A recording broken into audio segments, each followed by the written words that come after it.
This next example is really the first example of a true battery. And that's the lead acid battery. That's the one that would be your car battery.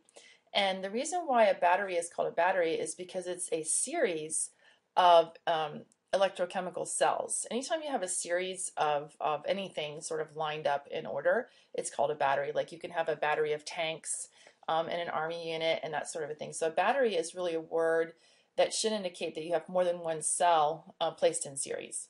But it's used generically also in the common language or in layman's terms to indicate a dry cell battery or a voltaic cell. Excuse me, a dry cell or a voltaic cell are often referred to as a battery. But in the truest sense of the word, the only batteries are ones in which you have several cells lined up. As is in this case, you have 6 individual cells. They're each produce 2 volts to give you a total of 12 volts. So when you put these cells in series, their voltages are additive. And you can see out here how they're connected, physically connected in series. In this particular type of a battery, I have the entire redox reaction written right here. And you can tell by looking at the reaction, you ought to be able to tell by looking at the reaction, which is the undergoing oxidation and which is undergoing reduction. Okay, right here it says negative plates filled with spongy lead, positive plates filled with lead oxide.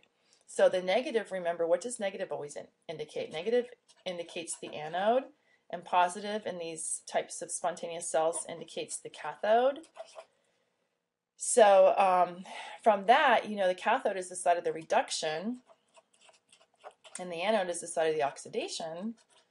So you ought to be able to look at this chemical reaction and either by reading this right here or just looking at the various oxidation states. That's 0, that lead is +4, and over on the product side, this lead is in the +2. You can see that this lead is undergoing oxidation, so this is what's occurring at the anode, and this lead oxide is undergoing reduction.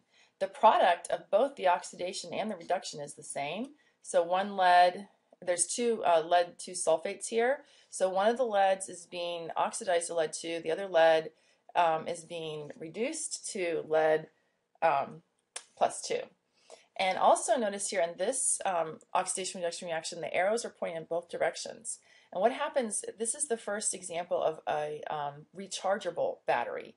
So as you can see here, when this reaction is moving to the right, when the circuit is completed, the reaction will run to the right and you'll form the product lead 2 sulfate plus some electrical energy. Okay?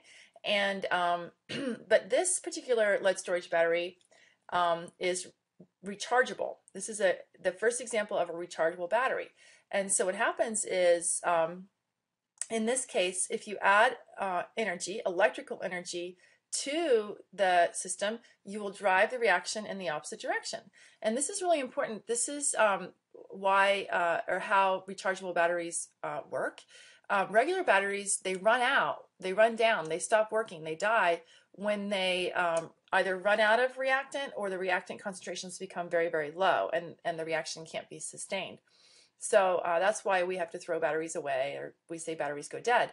But in the case of rechargeable battery, the battery has been designed and the reactants and products have been chosen such that it can, the reversible reaction can occur relatively easily, and it's physically set up such that when it's run in reverse, the reactants that are reformed will return to a place such that they will still be physically separated in space. So even though it's the same reactant, the same product, the reactants that are regenerated stay separated physically in space so that you can continue to harvest the electrical energy because the reactants, oxidation and reduction reactants are physically separated. So anyway, this is the first example of a true battery and also a rechargeable battery.